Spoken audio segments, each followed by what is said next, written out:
본 행사는 2021년 7월 구성된 포용적 회복 연구단이 그동안 진행했던 연구 결과를 중심으로 코로나19 팬데믹 이후 우리나라의 경제사회 정책의 방향과 과제를 모색하기 위해 준비된 자리입니다. 포용적 회복 연구단은 코로나19 이후 정책 방향 연구와 함께 코로나19 상황 극복을 위해 일상회복 지원회를 지원하는 역할을 병행해 왔습니다. 오늘 이 자리에서 일상회복지원위원회 공동위원장으로서 노력해 오신 최재천 공동위원장님을 모셔서 기조 강연을 듣는 시간을 갖게 돼서 매우 뜻깊게 생각합니다. 많은 분들이 잘 아시겠지만 간단히 최재천 공동위원장님을 소개드리면 위원장님께서는 통섭의 관점으로 자연과학과 인문사회과학을 넘나드는 다양한 연구와 활동을 해오셨습니다. 그리고 서울대학교 교수를 거쳐 환경운동연합 공동대표, 국립생태원 제1대 원장 등을 역임하셨고 현재 이화여대 대학원 에코과학부 석좌교수로 재직 중이시며 일상회복위원회 공동위원장직을 맡고 계십니다. 오늘 기조 강연이 전반적인 코로나19 이후 회복에 중요한 단초가 될 거라 기대하며 큰 박수로 최재천 위원장님 모시고 기조 강연을 듣도록 하겠습니다.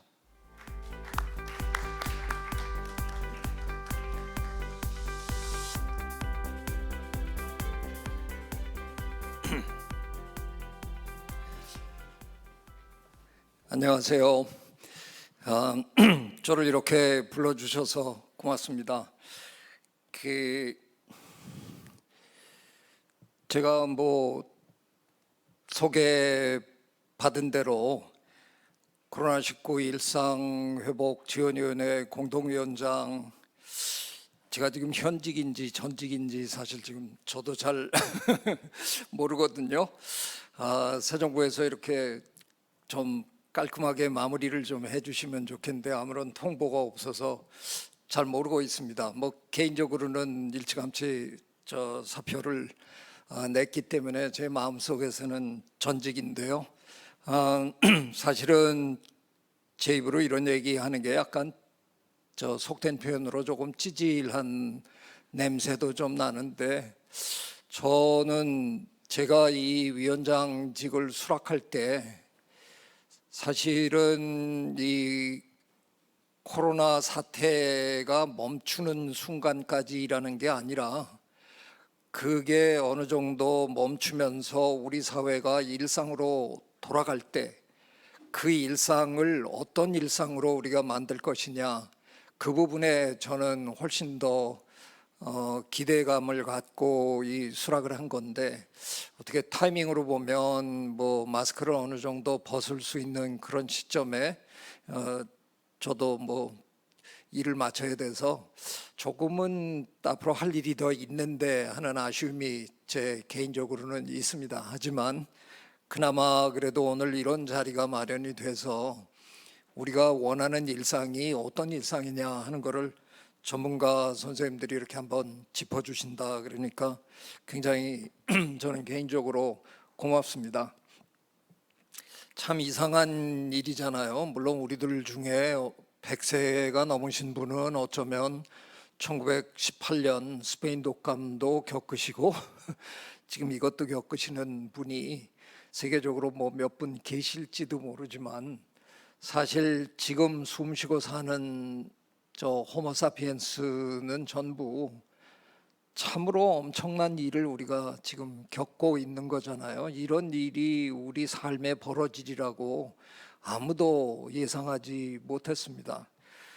호모사피엔스가 만물의 영장이라고 거들먹거리고 있는데, 이게 눈에 보이지도 않는 바이러스라는 존재한테 600만 명 이상이 목숨을 잃었다. 그것도 이런 과학기술 시대에 참 어처구니 없는 일입니다.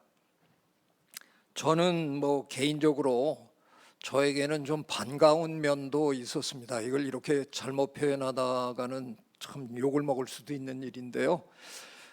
2020년 초반에, 물론 중국에서는 2019년 말에 터졌습니다만 우리나라에서는 본격적으로 이게 문제가 된 게 2020년 초였잖아요.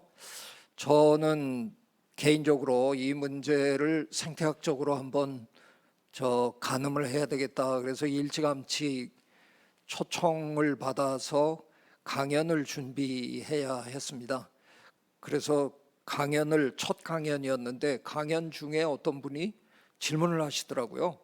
강연 중에 질문하는 경우는 참 드문데 손을 드시길래 질문이 있으시냐 그랬더니 그 질문이 놀랍게도 교수님, 이것도 저 기후변화 때문에 일어난 겁니까? 이렇게 질문을 하시는 거예요. 근데 그게 제가 반가웠다는 말씀을 지금 드리고 있는 겁니다. 저를 포함해서 굉장히 많은 사람들이 지난 상당히 오랜 기간 기후변화의 심각성에 대해서 알리려고 굉장히 노력했거든요. 근데 주변을 이렇게 둘러보면 별 상관 안 하고 사시는 것 같아 보였어요. 그래서 이게 아무리 심각하다고 옆에서 그냥 악을 써도 어떻게 이렇게 무관심할 수 있을까 그랬는데 이런 엄청난 일이 터지니까 첫 질문이 이것도 기후변화 때문에 이러시는 바람에 모르는 건 아니구나. 마음속 깊은 어느 곳에 기후변화가 굉장히 심각하다라는 생각은 하고 계시는구나. 그걸 발견한 것 같아서 굉장히 반가웠습니다. 근데 반가움은 잠시였고요. 거의 모든 강연에서 똑같은 질문이 계속 쏟아지더라고요. 자꾸 똑같은 질문을 하시는 거예요. 참 좋은 기회이긴 합니다. 네, 기후변화가 이렇게 심각하잖아요 라고 얘기를 하고는 싶은데 저희 자연과학자들이 갖고 있는 결정적 약점이 있습니다. 저희는 얘기를 이렇게 똑부러지게 할 줄을 모릅니다. 왜냐하면 자연계에서 벌어지는 그 복잡한 거에 인과관계를 밝힌다는 건 거의 불가능한 일이거든요. 굉장히 다양한 복합 요인들이 한꺼번에 작용을 하는데 그걸 컨트롤 익스페리먼트를 하기도 굉장히 어렵고 그래서 어느 요인 하나를 끄집어내서 네, 이게 요인입니다라고 얘기하기가 굉장히 어려워요. 그래서 저도 할 수 없이 질문은 많이 받는데 계속해서 네, 기후변화가 역할을 한 것처럼 보이는데 저희가 확실한 증거는 아직 없고요. 이렇게 자꾸 답변을 하니까 질문을 하신 분이 기후변화 대단한 게 아닌가 보다 하는 듯한 표정을 쓰고 또 앉아 계시는 거예요. 그래서 이거 참 억울하다. 이렇게 좋은 기회를 내가 못 살리고 있네. 그러다가 아이디어가 하나 떠올랐습니다. 그럴 때 쓸 수 있는 전략이 있더라고요. 그게 시나리오 빌딩입니다. 시나리오를 만들어서 얘기해 보는. 근데 시나리오라는 건 그대로 일어나지 않는다고 해서 제가 책임을 져야 되는 건 아니잖아요. 그래서 나름대로 시나리오를 한번 만들어 봤습니다. 저는 어쩌다가 평생 열대 정글을 누비고 산 제가 열대 생물학자인데요. 그러다 보니까 박쥐도 열대 정글에서 연구해서 논문 제법 몇 편 쓴 박쥐 생물학자이기도 합니다. 제가 알고 있는 건 지구온난화가 일어나다 보니까 온대지방의 기온이 상승하면서 열대에 살던 박쥐들이 자꾸 온대로 슬금슬금 옮기기 시작했다는 걸 제가 알고 있거든요. 그래서 그게 무슨 의미일까? 물론 호모사피엔스는 지구 전역에 분포하고 살고 있지만 그래도 우리가 가장 밀집해서 살고 있는 곳은 기후가 가장 온화한 온대지방이잖아요. 근데 열대에서 박쥐가 온대지방으로 이주해 온다는 건 박쥐와 우리 호모사피엔스의 물리적 거리가 좁혀지고 있다라는 걸 의미합니다. 이번에 사르스나 메르스와 마찬가지로 이번에 코로나19도 기원은 박쥐로부터 왔다는 거는 거의 틀림없는 사실인 것 같은데요. 그럼에도 불구하고 5억 명 이상의 감염자가 나왔건만 단 한 케이스도 박쥐로부터 직접 바이러스를 옮겨받았다고 판정된 거는 없습니다. 박쥐와 우리의 물리적 거리가 좁혀진다고 하더라도 우리가 박쥐로부터 직접 받는 일은 거의 없을 겁니다. 하지만 우리는 지금도 숫자가 폭발적으로 늘고 있는 동물이다 보니까 생활 공간이 자꾸 더 필요해서 숲을 계속 훼손하고 살잖아요. 열대박쥐가 온대로 와서 온대지방에 사는 숲에 사는 야생동물들에게 자꾸 바이러스를 옮겨주고 우리가 그 야생동물들을 잘못 건드리다가 이번 케이스에도 아마 묻은 걸 거예요. 이게 감염이라고 할 것까지도 없고요. 그냥 묻었는데 그걸 가지고 와서 우리끼리 지금 주고받으면서 이 엄청난 재앙을 겪을 수밖에 없는 거죠. 그래서 제가 이런 시나리오를 한 1년가량 강연마다 계속 하고 있는데 굉장히 신기한 일이 벌어졌어요. 작년 5월이었는데요. Science of Total Environment라는 저널이 있습니다. 그 저널에 영국 케임브리지 대학 연구진이 논문을 냈는데 저도 뭐 1년 넘도록 1년 반 되도록 해외에 한 번도 못 나갔는데 여러분이랑 마찬가지로 그러니까 국내에서만 제가 이 시나리오를 한국말로 떠들었는데 전 논문을 읽으면서 야, 이 친구들이 내 강연을 들었나 싶을 정도였어요. 이 친구들이 뭘 했냐 하면 지난 100년 동안 열대박쥐의 분포 변화를 데이터 애널리시스를 해보니까 아니나 다를까 온대 지방에 새로운 생물 다양성 거점 지역이 몇 군데 생겨났다라는 겁니다. 바이오디버시티 핫스팟들이 몇 군데 생겼는데 그중에 가장 핫한 곳이 중국 남부 지역으로 드러났습니다. 제가 저 화면에 저 지도를 이렇게 확대해 놓은 중국 남부 지역으로 지난 100년 동안 열대박쥐 약 40종 이상이 유입이 돼서 정착을 했더라는 겁니다. 제가 얼마 전에 어쩌다가 대한민국에서 제일 파워풀하다는 TV 프로그램에 유퀴즈라는 곳에 불려가서 저 재미있게 좀 얘기를 했더니 윤우님께서 그냥 화들짝 놀라고 막 이러던데 제가 그냥 재밌으라고 그 유재석 씨랑 저랑 열대로 놀러 가서 박쥐 한 마리 잡아가지고 그놈 잡아 끌고 저 선별진료소 데려와서 콧구멍 좀 후벼가지고 이렇게 테스트를 해보면 열대 박쥐들은 거의 평균적으로 2종류 아니면 3종류의 바이러스를 그냥 갖고 다닌다, 달고 산다. 그래서 이 논문에서는 평균을 2.67로 계산을 했더라고요. 그럼 2.67 곱하기 40 좀 넘는 숫자를 곱하면 100 이상 정도 나오는 거 아니에요? 무슨 얘기냐 하면 지난 100년 동안 중국 남부 지역으로 100종류 이상의 새로운 코로나 바이러스가 진입했다 하는 거죠. 그 중에 한 종류가 이번에 우리랑 나쁜 의미에서 기가 막히게 궁합이 잘 맞는 바람에 이런 일이 터졌다는 결론입니다. 이 논문에. 이 논문으로부터 우리가 얻어야 되는 교훈은 뭐냐? 기후변화가 멈추지 않는 한 앞으로 열대박쥐들은 끊임없이 온대로 이주를 할 거고 그러면 그들이 가지고 오는 바이러스를 온대지방에 사는 야생동물들이 끊임없이 공유하게 되고 우리가 그들을 계속해서 건드리고 괴롭히는 한 그런 일들이 계속 진행되면 우리는 앞으로 이런 일을 더 자주 끊임없이 겪을 수밖에 없겠구나 하는 그런 교훈을 얻을 수밖에 없는 연구 결과였습니다. 2021년 여름에 어쩌다가 제가 국제 회의를 모더레이팅 해야 되는 경우가 있었습니다. 그날 하루 종일 회의를 마치고 마무리 발언을 제가 조금 이렇게 독특하게 했는데 그게 해외 언론에 저런 식으로 인용이 많이 됐어요. 그때가 몇몇 나라에서는 너무 많은 사망자가 나서 막 사망자를 트럭으로 막 실어서 옮기고 길에서 막 장작을 올려놓고 화장시키고 막 이러던 끔찍한 시절이었는데 제가 마무리 발언이랍시고 뭐라 그랬냐면 바이러스는 결코 우리 인류를 멸종시키지는 못한다. 그건 왜냐하면 충분히 많이 죽이면 그 다음엔 국가가 사회적 거리두기라는 정책을 펼 필요도 없다. 사람과 사람 사이에 거리가 생겨서 바이러스가 다음 사람을 감염시키지 못해서 그냥 그걸로 끝이 난다. 물론 박테리아였지만 그 옛날 유럽의 흑사병이 당시 유럽 인구의 3분의 1밖에 못 죽였다. 3분의 1 밖에라는 표현은 너무 험악한 표현이지만 여전히 우리는 3분의 2는 왜 못 죽였나 물어볼 수 있다.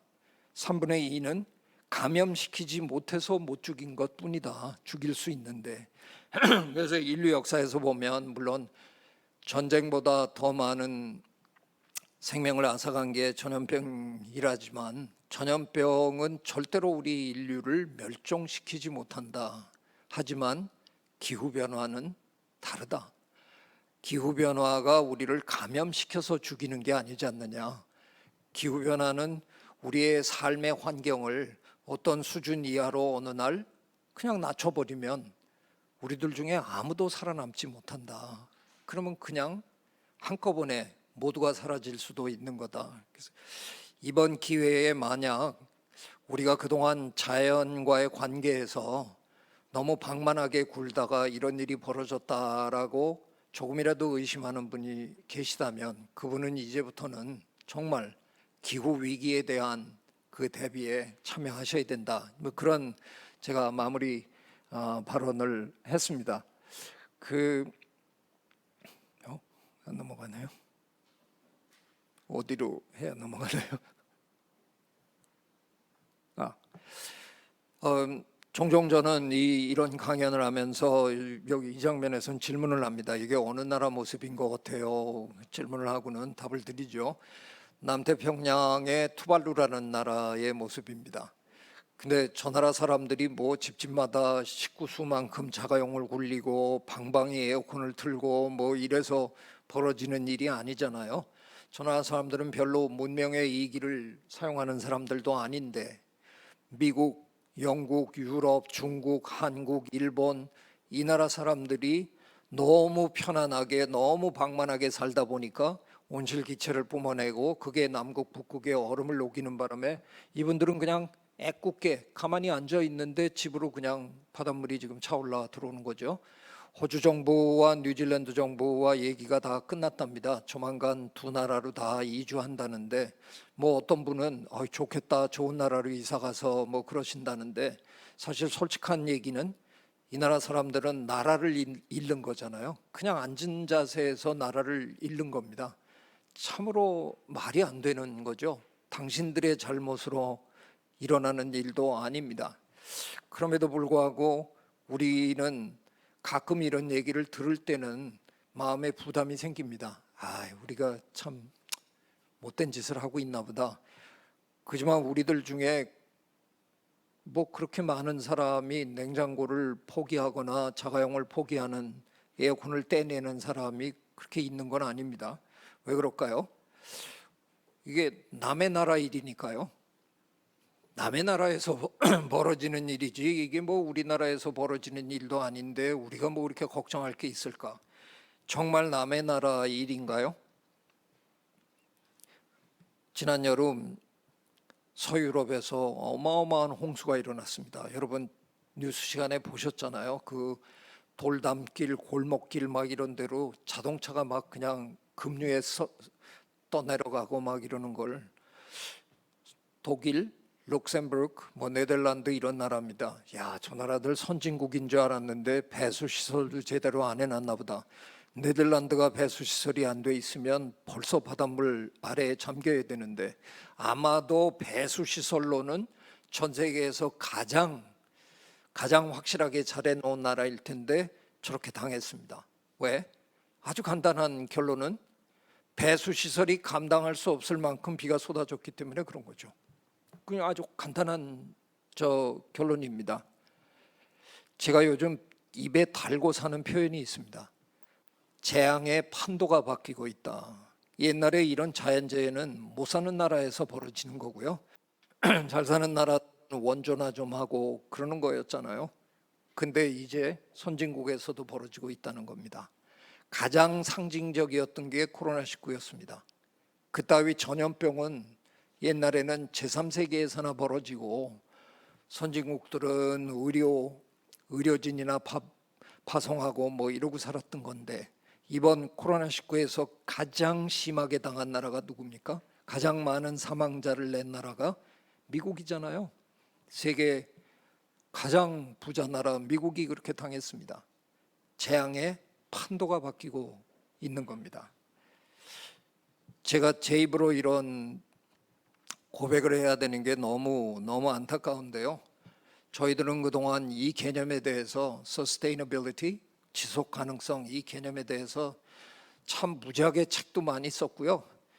토론회도 많이 해봤고요. 예, 학회도 많이 해봤습니다. 근데 저 고백하렵니다. 말짱한 일이었습니다. 뭐 되는 거 한 개도 없습니다. 왜 안 됐을까요?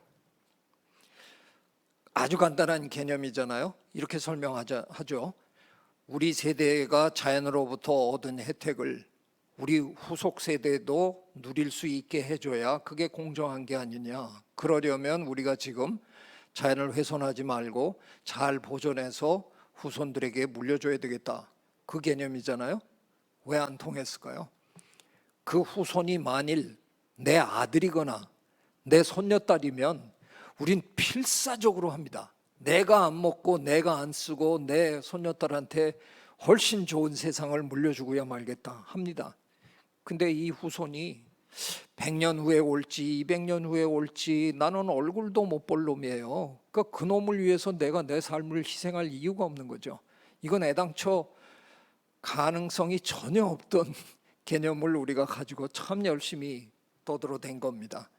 가능성이 전혀 없었을까? 한 번쯤은 생각해 봐야 합니다. 기후변화 쪽을 담당하는 국제기구가 IPCC라면 생물다양성 쪽을 담당하는 건 CBD, Convention on Biological Diversity잖아요. 제가 어쩌다가 저 CBD 의장으로 추대를 받아서요. 2년 동안 저 UN 기구를 경영해 본 경험이 있습니다. 참 아무나 하는 경험 아니잖아요. 그래서 참 좋은 경험 하셨겠습니다. 그렇게 물으시면 제가 뜻밖의 저는 답을 이렇게 합니다. 경험을 한마디로 표현해라 그러면 절망이라고. 야, 이거 되는 일이 하나도 없더군요. 예, 한 108, 뻔질나게 모였다 하면 한 180개국 대표들이 모이는데 아무리 회의를 해도 합의를 못 봐요. 이게 합의를 좀 보려 그러면 한 나라라도 반대를 하면 제대로 할 수가 없고요. 지금 이 자리나 지금 이 방송을 듣고 계시는 분들 중에는 국제기구에서 일하시거나 관여해 보신 분들 있으시죠? 제가 이렇게 얘기하면 다 웃으실 것 같은데 국제기구 유엔을 포함해서 국제기구에서 발표하는 담화문, 발표문 이런 거 영어로 읽어보신 기억이 있으십니까? 영어가 아닙니다. 그런 누더기 영어는 제가 영어로 여러 가지 일을 해봤지만 본 적이 없습니다. 왜 누더기 영어가 되나 제가 의장으로 지내봤더니요. 저한테 족쇄 같은 무슨 폴더블 폰을 하나 주더니 저녁 내내 이게 3분 간격으로 울리더라고요. 문장 하나하나를 프레지던트가 승인을 해야 그게 올라가더라고요. 근데 똑같은 문장을 5번 보내요. 그래서 왜 그러냐 그랬더니 나이지리아가 반대해서 조금 고쳤는데 또 베네수엘라가 반대해서 또 조금 고쳤다. 그래서 결국은 문장이 어떻게 되냐면요. 제가 영어로 표현을 이렇게 해봤어요. aggressively vague 해줘야 됩니다. 공격적으로 모호해지지 않으면 그 문장이 채택이 안 돼요. 그 다음날 볼리비아 대표가 이렇게 써놓으면 어제 우리가 얘기한 거랑 얘기가 다르지 않습니까? 그러면 그럴 때 잘 읽어보세요. 그게 꼭 그런 뜻은 아니지 않습니까? 이게 이렇게 해석할 수도 있고, 그러니까 이게 해석의 여지를 가능한 한 최대한으로 남기도록 글을 써야 되는 겁니다.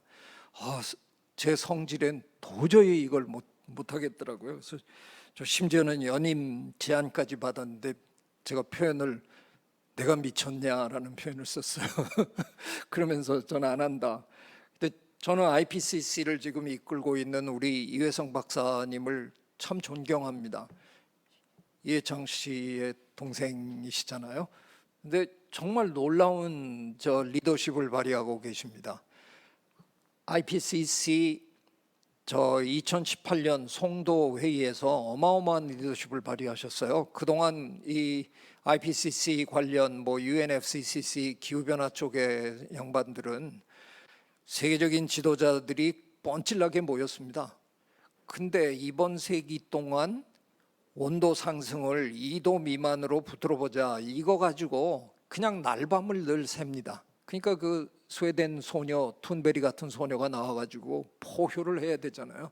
당신들은 맨날 모여서 얘기만 한다. 내 삶을 지금 다 망가뜨리고 있다. 이런데 저희는 생물학자들은 옆에서 너무 애 같았어요. 왜냐하면 저희들의 지금 판단으로는요, 지구의 온도가 2도가 상승하면 지금 우리가 보고 있는 생물 다양성의 거의 절반까지 사라질지도 모른다라는 과학적 예측을 갖고 있습니다. 지구의 생물 다양성의 절반이 사라졌을 때 과연 호모사피엔스가 살아남을 수 있을까? 저는 없다에 이미 찍었습니다. 그 얘기는 80년도 안 남았다는 얘기입니다. 저한테 직격으로 인류의 멸종이 80년밖에 안 남았습니까? 그러면 저는 그건 제가 잘 모르고요 이렇게 답변을 하겠지만요, 단계적으로 물으면 제 답변의 결론은 80년도 안 남았다라는 결론이 나버리는 겁니다. 근데 2018년 송도에서 회의 때요, 이회성 박사님이 제 기억으로 그때 한 165개국이 모였던 것 같은데 그 대표들을 설득해서 저거를 1.5도로 낮추는 데 성공하십니다. 제가 생각할 때 이거는 말도 안 되는 리더십입니다. 말 안 들어요, 그 나라 대표들이. 근데 저걸 해내셨어요. 그리고는 그 회의에서 과학자들이 어떤 결론을 내냐 하면 지구의 평균 온도가 1.5도를 상승하는 순간이 언제냐? 2030년에서 2052년 사이 언제쯤이 될 거다라고 결론을 내렸습니다. 근데 작년에 IPCC 6차 보고서에 폭탄이 들어 있었습니다. 저 시기가 10년 앞당겨진다는 게 나왔습니다. 만약 저 시기가 2030년이면 10년이 앞당겨지면 어떻게 되는 겁니까? 2020년입니다. 재작년이에요. 자, 다시 정리해 볼까요? 먼 다른 나라 얘기인 줄 알았습니다. 그래서 강 건너 불보듯 했는데 알고 보니까 선진국에서도 이제 막 벌어지는 문제입니다. 먼 훗날 얘기인 줄 알았습니다. 아닙니다. 알고 보니까 어쩌면 재작년부터 벌써 벌어지고 있는지도 모릅니다. 결론은 뭡니까? 머뭇거릴 여유가 없다라는 겁니다. 자칫 머뭇거리다가 행동에 옮기지 않다가 어떤 어마어마한 재앙이 우리를 덮쳐도 우리는 할 말이 없다는 겁니다. 제가 요즘 굉장히 위험한 발언을 지금 하고 사는데요, 여러분은 혹시 Y2K를 기억하십니까? 네, 1998년, 99년 이때 새로운 밀레니엄이 와서 2000년 벽두에 컴퓨터가 그 연도를 잘못 인식해가지고 뭐 미사일이 터지고 뭐 난리가 날 거다. 우리나라는 준비 안 하고 있다가 제 기억으로 1999년에 엄청나게 비싼 돈 주고 소프트웨어 사다가 그냥 온갖 컴퓨터 다 리세팅하고 막 그랬던 기억이 납니다. 2000년 새해 벽두에 모두가 초조하게 기다렸어요. 아무 일 없었어요. 별일 없었어요.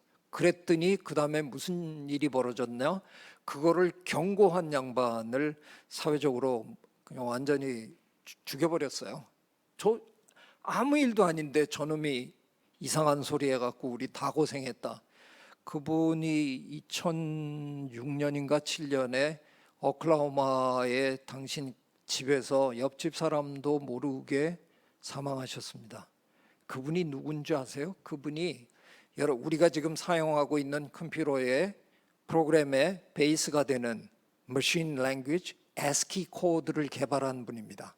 만약에 컴퓨터 과학에 노벨상이 있다 그러면 1등으로 받아야 되는 기가 막힌 공신인데 그 말 잘못했다가 아주 죽일 놈이 된 겁니다. 근데 한번 생각해 보세요. 만약 그분이 경고하지 않았다, 아무런 대책을 우리가 세우지 않았다, 무슨 일이 벌어졌을지 그건 아무도 모릅니다. 그래서 저는 요즘 제가 그런 사람이 되고 싶다라고 공개적으로 떠들고 삽니다. 왜냐하면 저희 같은 사람을 정말 그 쌍욕 수준으로 욕하는 분들도 참 많으세요. 별일 아닌데, 기후변화는 지구의 역사에 늘상 있었는데 저것들이 이상하게 그냥 저렇게 이상한 경고를 하고 사회를 혼란에 빠뜨린다 뭐 이러는데, 네, 그냥 저 자처하겠습니다. 언젠가 여러분이 저를 끔찍하게 욕해 주십시오. 아무것도 아닌데 초저천이 뭐 저런 놈들이 기후변화 심각하다고 얘기해갖고 우리가 이게 무슨 고생이냐, 쓸데없는 고생을 했다. 제가 그 욕을 자처하겠다는 얘기를 지금 드립니다. 아무 일도 없었으면 좋겠습니다. 그럴 것 같지가 않아서 걱정입니다. 저는 생물학자이다 보니까 기후변화의 문제를 고민하면서도 어쩌면 생물다양성 위기가 더 직접적이고 더 심각하겠다는 생각을 늘 하고 그걸 열심히 떠들어대는 사람입니다. 블루오션의 개념을 아시죠? 새로운 시장이 새로 열리다 보니까 경쟁자가 별로 없어서 굉장히 대박치기 좋은 시장을 우리가 요즘 블루오션 하잖아요. 제가 평생 호모사피엔스를 관찰하다 보니까 지금이 바이러스에게 블루오션이더라고요. 바이러스의 존재 역사에 이런 초호황은 없었다는 제 판단입니다. 저희가 구체적으로 생물학자들이 코로나19 겪으면서 모여서 인류의 존재감을 한번 계산해 보기로 했습니다. 뭐 실제로 모인 건 아니고요. 인터넷상으로 저희가 계산하고 뭐 이랬는데요. 우리 호모사피엔스가 지구에 등장한 건 한 25만 년 정도 되는데 우리는 우리의 존재 역사 거의 전부를 진짜 하찮은 존재, 있는지도 모를 별 볼 일 없는 존재로 살다가 지난 만 년여 전에 농경을 하면서 갑자기 폭발적으로 숫자가 늘어난 그런 동물이거든요. 그래서 농경을 하기 직전으로 돌아가서 지구 생태계에서 우리가 차지하는 존재감이 뭘까를 한번 계산해 보기로 했습니다. 계산해 보니까 도대체 몇 명이나 살고 있었을까를 계산해 보니까 대충 우리 대한민국 인구보다 조금 많았던 걸로 우리가 결론 내렸습니다. 한 6천만 명 정도가 지구 전역에 걸쳐 살았던 걸로 보이고요. 그렇게 많지 않았던 거죠. DNA 조사를 해보면 저희가 개를 기른 지가 4만 년 정도 되고요. 고양이는 한 3만 3천 년 정도 됩니다. 농경을 한 건 아무리 길게 봐도 12,000년 정도밖에 안 되니까 우리는 농사를 짓기 훨씬 전부터 개, 고양이를 기르던 동물이거든요. 그래서 개, 고양이 무게까지 다 합쳐서 그 당시 한 12,000년, 만 년 전에 지구에 살고 있는 모든 포유동물과 모든 새들의 전체 중량에서 우리 호모사피엔스와 개, 고양이가 차지하는 비율을 계산해 보니까 1%가 안 됩니다. 그러니까 우리는 어디 있는지 존재감도 없는 놈이었는데 지난 만여년 동안 우리가 얼마나 성공했으면 지금 이 순간 2022년 6월 현재 우리가 그 계산을 다시 하면 자 80억 마리 곱하기 뭐 이렇게 해야 되잖아요. 제가 동물학자입니다. 저는 그냥 마리수로 셉니다. 80억 마리 곱하기 한 65kg 정도 하면 지금 현재 호모사피엔스의 무게가 나옵니다. 지금은 우리가 개, 고양이만 기르는 게 아니라 뭐 사자, 호랑이, 코끼리도 기르고요. 소, 돼지, 양, 말, 오리, 닭 뭐 별의별 거 다 기릅니다. 이걸 다 합해 보니까 지금 이 순간 지구 생태계에 살고 있는 모든 포유동물과 모든 새들의 전체 중량에서 우리가 기르는 동물은 거의 99%입니다. 지구 생명의 역사에 이런 반전은 없었습니다. 불과 만 년 만에 1% 미만이었던 존재가 나머지를 1% 남짓으로 줄이고 완벽하게 장악한 이런 역사는 없었습니다. 그러니까 간단한 확률이 나오는 거잖아요. 지금 야생동물 몸에서 붙어서 살고 있는 바이러스나 박테리아가 어느 순간 너무 힘들다 그래서 집을 옮기면 그 집은 새로 이사간 집은 거의 백발백중 호모사피엔스 아니면 호모사피엔스가 기르는 동물일 수밖에 없다는 거죠.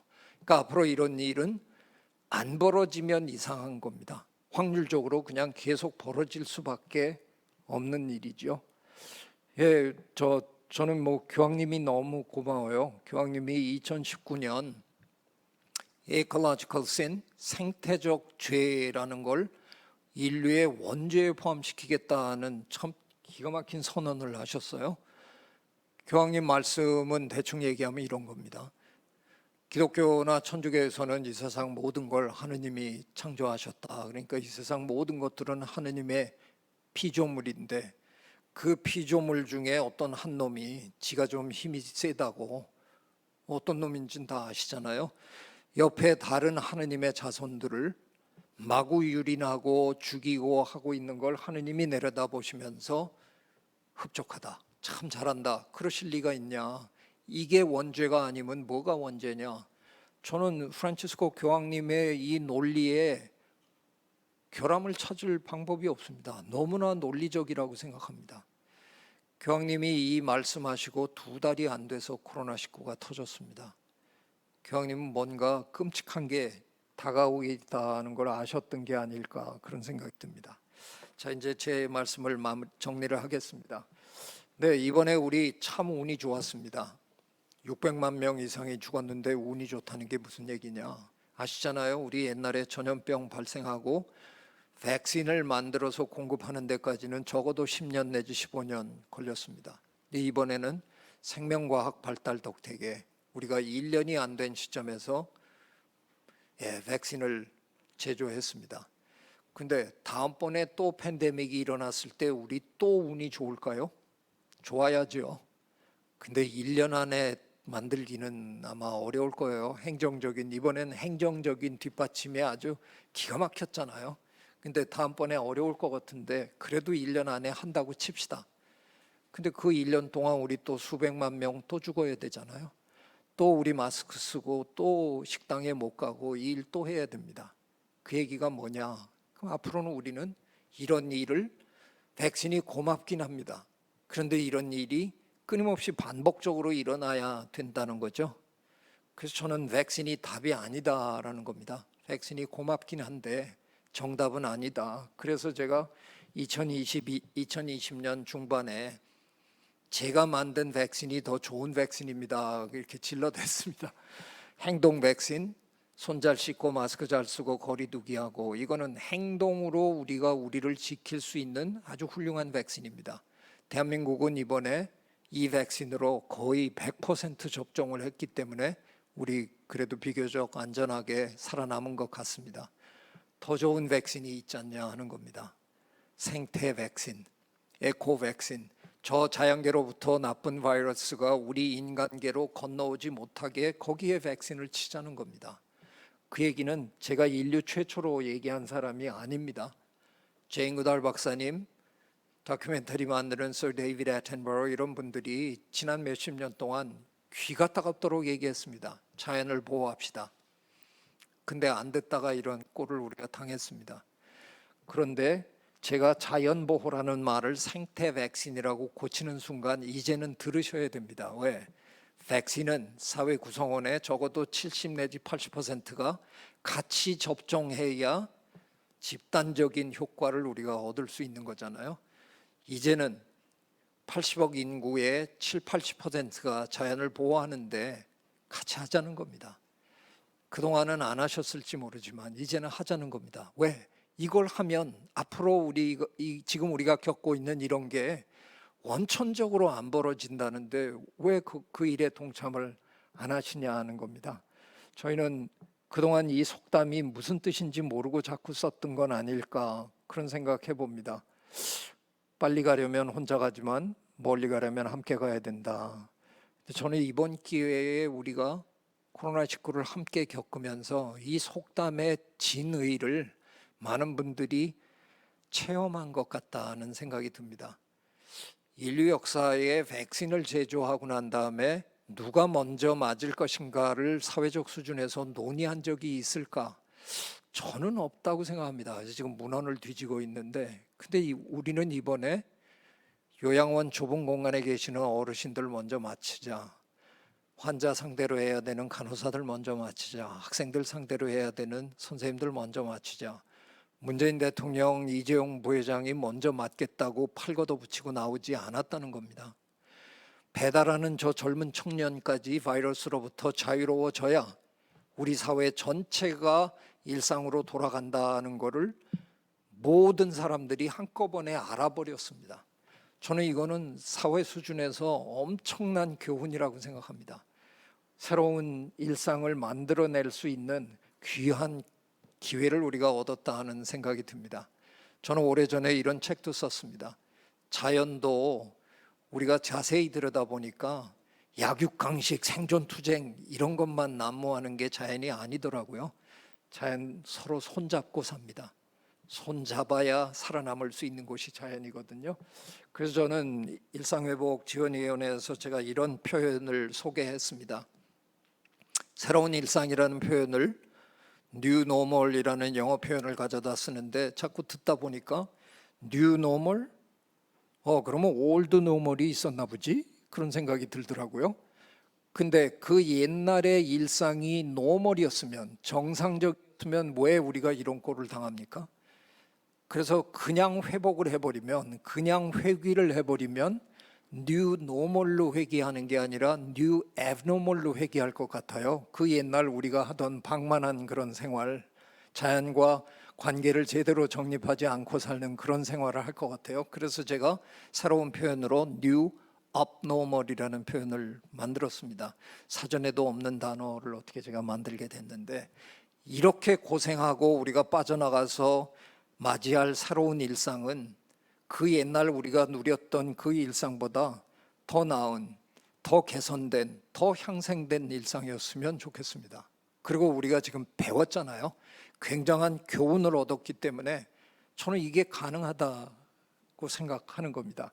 그런 차원에서 저는 제가 책을 한 권 쓰면서 linguistic turn, 언어적 전환, cultural turn, 문화적 전환 이런 것들을 우리가 겪어왔지만 인류가 기술, technological turn, informational turn 그런 것도 다 가능하지만 그런 걸 생각할 겨를이 있을까?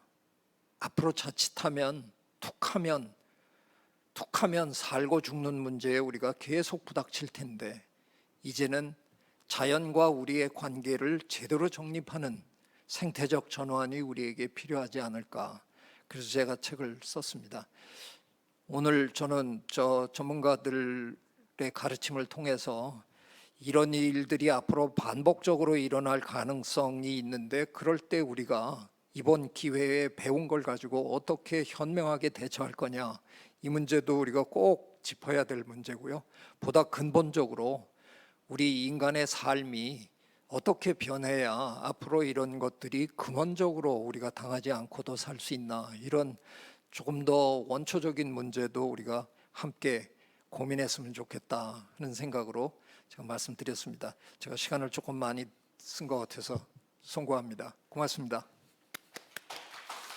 예, 최재천 위원장님 귀한 강연 감사드립니다. 저희 포스트 코로나 시대에 꼭 저희가 기억해야 될 근본적인 문제를 정말 꼼꼼히 그리고 마음에 와닿게 잘 전해주셨습니다.